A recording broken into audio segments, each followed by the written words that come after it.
Anda kembali bersama kami di 60 Menit Special Report, membuka mata, mengungkap fenomena. Saudara, 3 pekan jelang pendaftaran Pilkada 2024, bursa calon kepala daerah membuat utak-atik koalisi partai politik kian dinamis.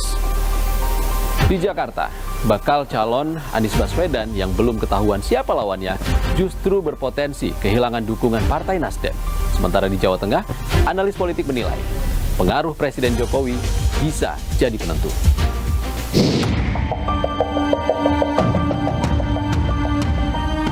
Tiga pekan jelang pendaftaran Pilkada serentak 2024, partai politik kian gencar utak-atik pasangan calon kepala daerah yang diusung. Partai Nasdem salah satunya, meski sempat menyatakan dukungan untuk Anies Baswedan di Pilgub Jakarta.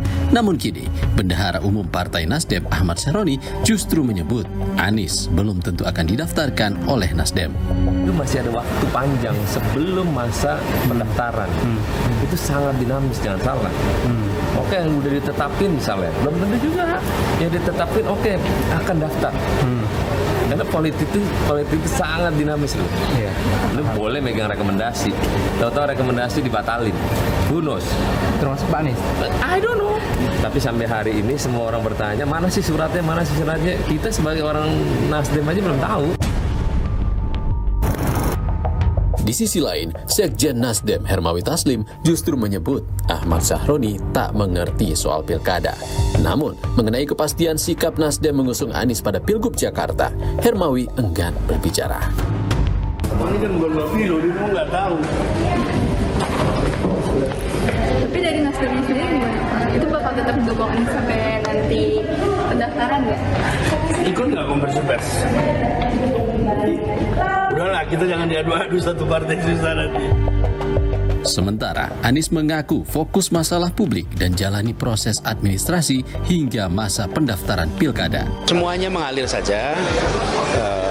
Seperti saya sampaikan tadi, kami ingin fokus pada persoalan lapangan pekerjaan, persoalan mahalnya biaya hidup, persoalan kesehatan, pendidikan, lalu bantuan-bantuan untuk lansia, bantuan untuk anak-anak sekolah, mahasiswa kuliah.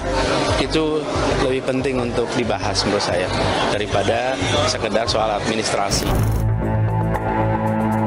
Dukungan untuk Anies Baswedan dari sejumlah partai dengan berbagai syarat turut mencuat. Partai Amanat Nasional melalui Wakil Ketua Umumnya Yandri Susanto menyatakan PAN akan memberikan surat keputusan mendukung Anies Baswedan maju di Pilkada Jakarta asalkan meminang kader PAN Zita Anjani yang juga anak dari Ketua Umum PAN Zulkifli Hasan sebagai bakal calon wakil gubernur. Tentu PAN tidak menutup kemungkinan bisa bergabung dengan Anies, tapi dengan syarat. Syaratnya wakilnya dari PAN, Zita Anjani. Kalau Anies ambil Zita, dalam hitungan jam SK keluar. Sementara, PKS yang sejak awal mengusung Anies Baswedan juga merasa berhak kadernya mendampingi Anies sebagai calon wakil gubernur. Juru bicara PKS Muhammad Iqbal mengatakan pasangan Anies Sohibul Iman sudah harga mati sesuai keputusan partai. Kami menyambut baik kehadiran PDIP kalau ingin mendukung Pak Anies Baswedan. Tapi tentu saja kami juga mengharapkan dukungan ini juga satu paket dengan Anies Sohibul Iman atau singkat pasangan aman. Bagi kami pasangan aman adalah harga mati. Nama Anies Baswedan tengah ramai diperbincangkan. Bahkan Partai Banteng PDI Perjuangan disebut turut pertimbangkan nama Anies Baswedan di Pilkada Jakarta 2024. Ketua DPP PDIP Puan Maharani menyebut peluang PDIP mengusung Anies cukup besar dengan kemungkinan 50% atau bahkan lebih. Apakah ada kemungkinan untuk mengusungkan Anies Baswedan juga Bu di Jakarta? Mungkin saja. Mungkin saja. Apakah berapa persen kemungkinan nih Bu? Apakah di atas 50%? Bisa di atas banget. Apakah sudah ada komunikasi dengan Pak Anies Baswedan? Komunikasi informal pastinya sudah. Anies pun bersyukur PDIP mulai mempertimbangkan mengusung dirinya maju pemilihan gubernur Jakarta 2024 meski masih menimbang siapa wakil yang bisa pererat ikatan partai pengusung. Lagi-lagi kami bersyukur, kami merasa terhormat. Jadi saya bersyukur sekali dan Mbak Puan, PDIP itu menjadi salah satu komponen penting di dalam kemajuan perjuangan di Jakarta. Selain Anies Baswedan, di kubu PDI Perjuangan muncul nama Basuki Cahayapurnama atau Ahok, kader PDIP yang kini menjabat sebagai Ketua DPP PDIP. Nama Anies dan Ahok menempati dua posisi teratas dalam bursa Pilkada Jakarta. Hasil survei Litbang Kompas edisi 15 hingga 20 Juni, elektabilitas Anies Baswedan mencapai 29,8%, Ahok 20%, dan mantan Gubernur Jawa Barat Ridwan Kamil 8,15%. Namun, Ridwan Kamil yang juga politisi Golkar belum bisa memastikan akan berlaga di Pilkada Jakarta atau kembali ke Jawa Barat. Ada daerah-daerah termasuk Jawa Barat dan DKI itu masih berhitung teh contoh dari mana calon gubernurnya di Kim, ya, siapa wakilnya. Nah itu Jakarta Jabar itu masih dalam pembahasan itu. Tak hanya di Jakarta, sederet nama-nama potensial di Pilkada Jawa Tengah turut menarik perhatian publik. Di tengah gaung nama Ketua Umum PSI Kaisang Pangarep, Partai Amanat Nasional mantap mengusung mantan Kapolda Jawa Tengah Komjen Ahmad Lutfi maju Pilgub Jawa Tengah 2024. Pak Kapolda gimana Pak? Dari PAN sendiri Pak? Pak Lutfi gimana Pak? Pak Lutfi dari awal juga. Ketua Umum PSI sekaligus putra bungsu Presiden Joko Widodo Kaisang Pangarep menyatakan dukungan untuk Ahmad Lutfi di Pilgub Jateng 2024. Kita berharap kedua calon kepala daerah ini bisa memenangkan calon gubernur pilihan saya. Gambarnya sudah banyak, jadi saya kira saya nggak perlu sebut. Depannya L.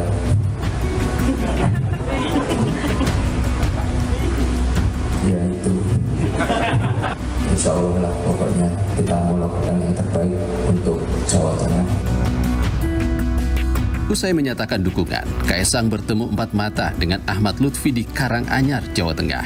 Sehari kemudian, keduanya nampak menghadiri acara Munas alap-alap relawan Jokowi yang dihadiri Presiden Joko Widodo ditemani Wakil Presiden terpilih Gibran Rakabuming Raka. Kita pengalamannya banyak ya, karena bagaimana seorang memimpin suatu wilayah itu kan kita baru kelihatan memimpin kalau kita dibenturkan suatu problem masalah, kemudian kita mengamankan masalah itu, kemudian kita menjalankan daripada keputusan yang diambil oleh seorang pimpinan, itu akan kelihatan bahwa kamu itu memimpin dan tidak.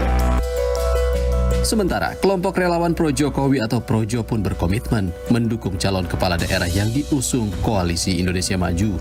Seperti yang sudah kita sampaikan berkali-kali, Ketua Umum kami juga sampaikan bahwa Projo akan mendukung calon-calon yang didukung oleh Kim. Ya, kami lihat Golkar, Gerindra, PAN sudah kompak ke Pak Lutfi. Ya. Secara survei juga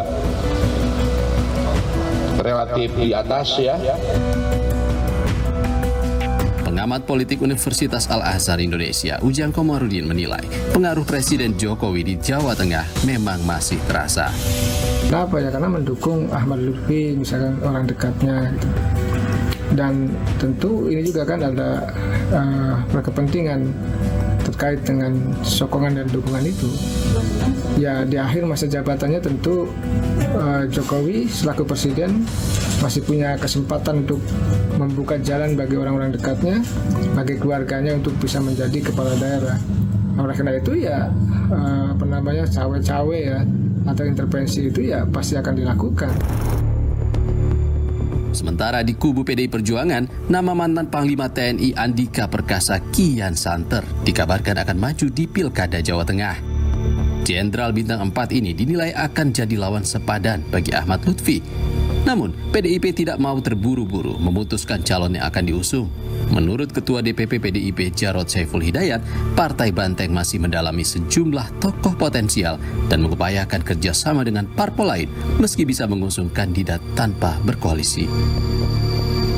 Yang jelas PDI Perjuangan sudah mengeluarkan surat tugas dan rekomendasi itu sudah lebih dari 50% dan nanti akan disampaikan secara bertahap oleh Ibu Ketua Umum akhir Juli ini atau minggu pertama Agustus. Tak hanya Jakarta dan Jawa Tengah, suhu politik Pilkada Banten juga memanas. Pasalnya, Airin Rahmidiani, mantan wali kota Tangerang Selatan yang diusung Partai Golkar Maju Pilgub Banten, nasibnya sempat di ujung tanduk. Golkar dan Airin tak dapat dukungan koalisi Banten Maju atau KBM, diantaranya Partai Gerindra, PKS, PKB, Demokrat, Nasdem, PAN, P3, PSI, dan Garuda yang justru memilih mengusung nama Andra Soni dan Ahmad Dimyati Natakusuma. Pengusungan Andra Dimyati pun menarik perhatian publik. Berdasarkan survei Litbang Kompas, periode 15 hingga 20 Juni 2024, elektabilitas Airin mencapai 38,3%. Sementara elektabilitas Andra dan Dimyati tertinggal jauh. Elektabilitas Ahmad Dimyati hanya 1,3%, sedangkan Andra Soni sama sekali belum jadi pilihan responden. Peluang koalisi kini datang dari PDIP. Ketua DPP PDIP Jarod Saiful Hidayat menyebut partainya sepakat kerjasama dengan Golkar maju Pilkada Banten 2024, mengusung Airin Rahmidiani sebagai Cagup dan Ade Sumardi, Ketua DPD PDIP Banten sebagai Cawagup. Sejumlah partai dan elit politik tengah beradu taktik demi memenangkan Pilkada serentak 2024. Akankah ada nama baru dan kejutan politik jelang 3 pekan pendaftaran? Saudara, selebritas Indonesia ramai-ramai mencoba peruntungan di panggung politik pada Pilkada 2024. Saksikan penelusuran selengkapnya usai jeda di 60 menit Special Report. Salah satu terobosan saya adalah mewakafkan semua aset sosial media saya untuk Kabupaten Pemalang.